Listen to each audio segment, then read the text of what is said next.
going on, boys? Norm here. What we're doing is we're hanging out in the lab and we're going to do some science today. What we're going to do is we're going to make some homemade bacon. So you're going to need a few things, starting with pork belly. Now, I bought pork belly from Costco, which comes pre-sliced into kind of 2-inch, 1-inch thick strips. Not ideal, but it's what I had available, and this is what I've used before, so I know that this works. You're going to need some extra large Ziploc bags or some type of airtight seal container or bag, because this is actually going to have to go into the fridge for a few days. We need salt, some type of seasoning. I use the Maritime Madness Mighty Mesquite seasoning for mine. You can use whatever kind of seasoning that you guys want for it. I would go with something similar to this, like some type of barbecue rub, similar. You need brown sugar, scissor maple syrup, and this is the key, is you need curing salt. So what curing salt is essentially salt that has nitrates in it. It's for curing meat like you would any type of like a pepperoni, salami, or bacon, whatever. Anything that's like a cured meat, you would use a curing salt. Usually it's got like a pinkish hue to it. I was not able to find any locally. I actually had to get this on Amazon. This package of about, what is this? About a pound cost me like, I think 14 bucks. And this is my third round of bacon with it, and it's barely got a dent in it. It was only up to here. Like this is going to last a long time. So don't worry about the 14 bucks. You can probably make, 100 and some odd pounds of bacon with it. So it's not super expensive. So what we're going to do is we're going to start measuring this stuff out. It's pretty straightforward. You're going to need your little measuring cups. I do a 1/4 cup salt. And you're going to get this into a bowl.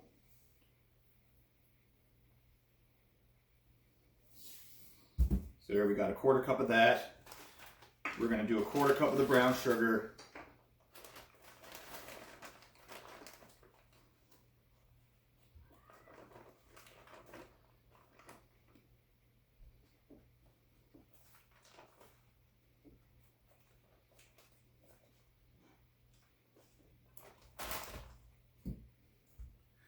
We want to get 2 teaspoons of the curing salt. It's important not to do too little, not to do too much. Now there is a lot of people that say that you need to do what's called the EQ method, which is a very precise amount of cure plus sugar plus salt, etc. for making your own bacon.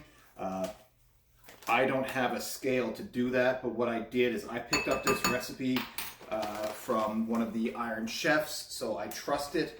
It is set up to do exactly 5 pounds of bacon. So I trust this method. I've done it 3 times, I think now. I really like it, so I'm not too concerned about that. But if you go way too little or way too much, you could get sick. So make sure you do a little bit of research. Make sure you're not, you're using the right amount. Like I said, 2 teaspoons for me for about 5 pounds works for what I'm doing. After we get those in, what we want to do, those were both 1/4 cups. We get the 3rd cup out and we want to put our seasoning in that. So again, I use the Maritime Madness Mighty Mesquite. We're going to get a 1/3 of a cup in.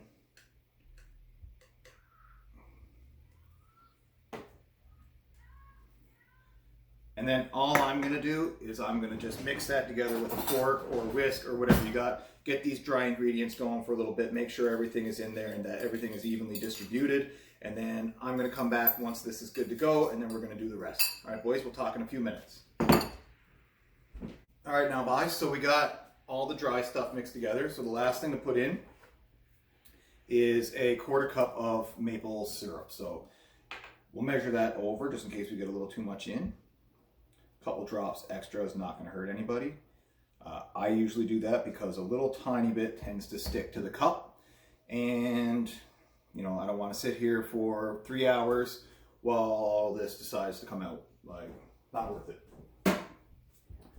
So now that we got the maple syrup in, we're going to mix that with our dry ingredients, and we're going to get like this muddy mixture. So it's going to be like a wet rub basically. So what we're going to do, this only takes a second, like as long as I've been talking here after that's been mixed up, we have like this, I don't know, what do you call that? So we got this mixture that's kind of done up. So that's going to be our rub. So what we do now is you want to rub both sides of this pork belly.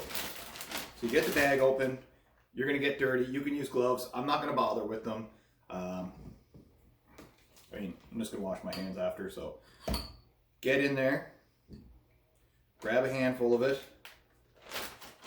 and just rub that along that pork. Make sure it's evenly distributed as much as possible.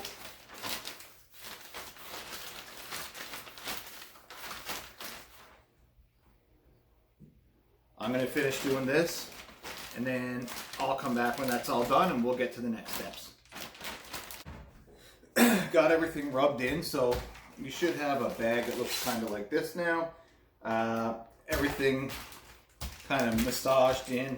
It'll move around still a little bit, but what you want to do when you're zipping that up, what I like to do is kind of pull it over, squeeze the sides, and then we'll kind of like lean on it and zip that closed, because what it does is it takes a lot of the air out of it.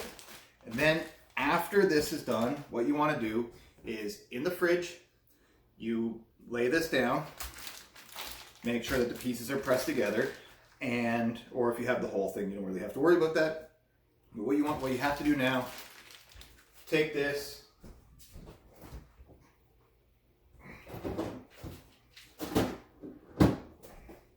and put it in the fridge. I put it in the meat drawer. Now what you have to do, and this is very important, every day, once a day, take it, flip it, leave it. So what you're going to have to do is you're going to have to do this based on the thickness. Now do a little bit of research. For something that's, I think it's about 1.5 inches thick, you're going to go around 7 days. I think around 2 inches, closer to 2 inches, I think it's 10 days. I'm going to do this for about 10 days, and then what's going to happen is that's going to cure in the fridge. So just remember, when you rub all that mixture into it, it's when you lay that down, that's going to move around a little bit, and the weight is actually going to push that up into the meat, and the next day you flip it, it's going to push that up into the meat and cure. So after 10 days, we're going to come back, and then we're going to take it outside and we're going to smoke it. So we'll see in about 10 days, and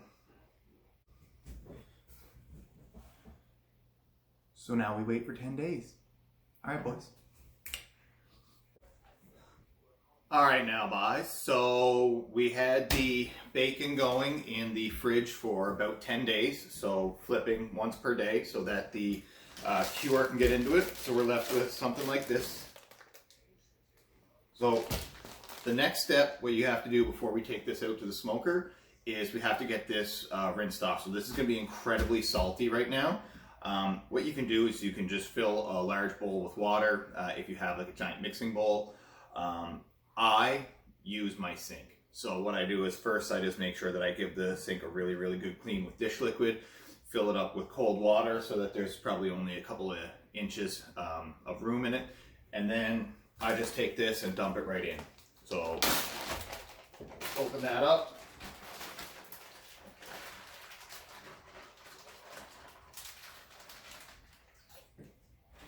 Fire that in the sink, and then what you do is you let that sit for about 30 minutes. So while we do that, I'm going to set a timer for about 15-20 minutes, and then when I hit about the 20-minute mark, I'm going to get outside, I'm going to start my smoker, and we're going to get that smoking with, I believe we're going to do this with maple wood. So I'll be back in about 20 minutes and we're going to get that on the go. Remember, let that soak. If you don't, this is going to be way saltier than you're going to be able to handle, or you're probably not going to enjoy it. So get that soaking, 30 minutes. All right, guys, now we're outside, so I'm gonna get this smoker going. So what we have, we got our chimney starter with the charcoal in it, and what I'm gonna do is I'm gonna get that started by just lighting up some lighter cubes and putting this on top. The fire is gonna come up through and get our coal started.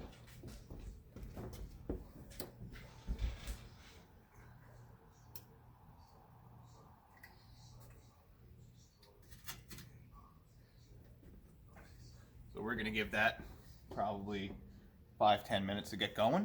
And then what we're gonna do is we're gonna get the bacon out, we're gonna get it on that, we're gonna put some wood on, we're gonna start smoking. All right, guys, so now that's been going for a little bit, so we gotta get the coals into the smoker, get the smoker put back together. So what we gotta do, get the hot coals up and out of the way. And we got this little ring that we put down inside. And we take our coals and dump them back in.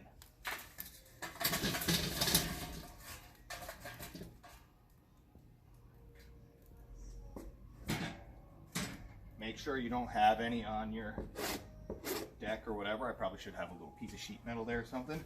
So once that's done, we get our chimney out of the way.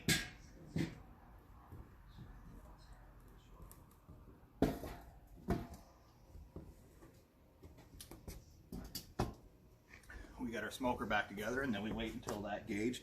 We want that at about 200 to 225.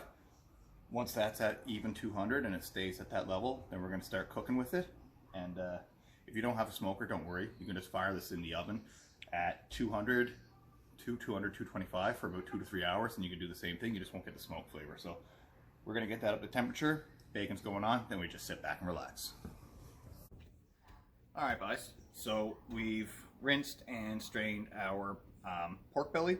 So now this is cured. You could eat it like, well, you can't eat it like this, but if you wanted to fry this up, you could eat it. It would taste very similar to bacon once it's fried. We're gonna get that smoke on it. So we're gonna get this on the smoker.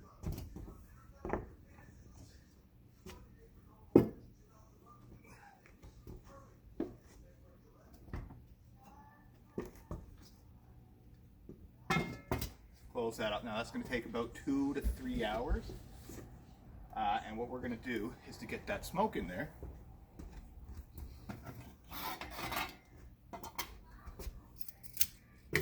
We are going to use a chunk of maple wood, and that's going to give it some of that maple flavor on top of the maple syrup that we already used, so that's going to be nice.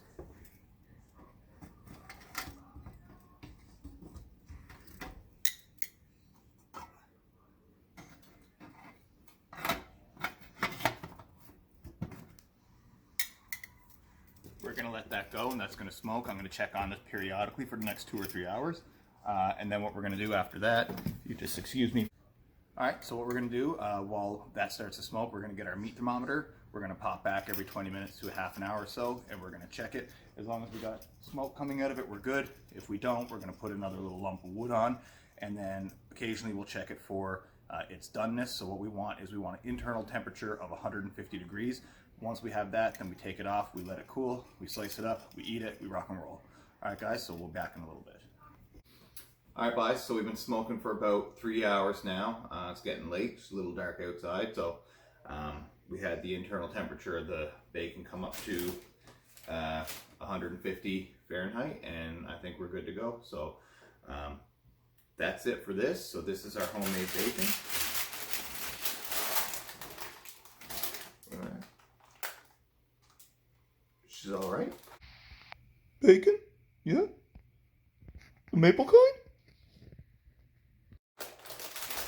So I'm going to fire that into the oven for the night, let that just kind of sit, and then what I'm going to do is I'm going to portion that out, freeze it, keep some in the fridge for, for this week, then freeze the rest for later. You can usually keep it in the fridge for about a week or two. They say a week, but I usually have had it a little longer, and in the freezer for a couple of months. So you're laughing. Just make sure whatever you wrap it up in, that is kind of airtight. So this was the homemade bacon. If anybody has any questions, just let me know. I'm happy to answer. So guys, don't be going home hungry.